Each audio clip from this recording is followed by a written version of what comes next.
जुरो का गुलाम को इंग्लिश में हैंडपेक्ड कहते हैं। महबूब को इंग्लिश में बिलवड कहते हैं।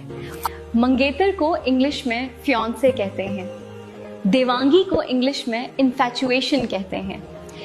बहस को इंग्लिश में आर्ग्यूमेंट कहते हैं। आज़ाद ख्याल को इंग्लिश में लिबरल कहते हैं।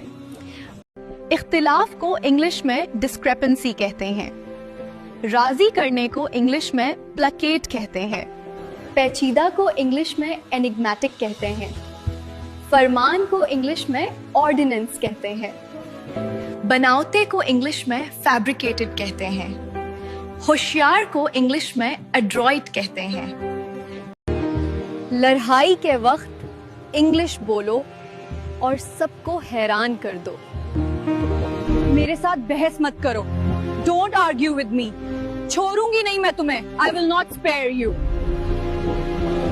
बस बहुत हुआ। Enough is enough. अपनी आवाज नीचे रखो। Keep your voice down. आखिर तुम हो क्या? What you are? बार में जाओ। To hell with you। जबकि को इंग्लिश में while कहते हैं। था के को इंग्लिश में in order that कहते हैं। हालांकि को इंग्लिश में although कहते हैं।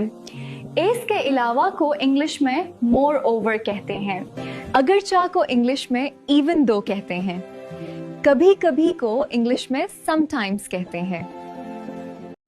तकरीबन को इंग्लिश में ऑलमोस्ट कहते हैं। बार बार को इंग्लिश में ओवर एंड ओवर कहते हैं। किसी भी तरह को इंग्लिश में एनी हाउ कहते हैं। दरअसल को इंग्लिश में एक्चुअली कहते हैं।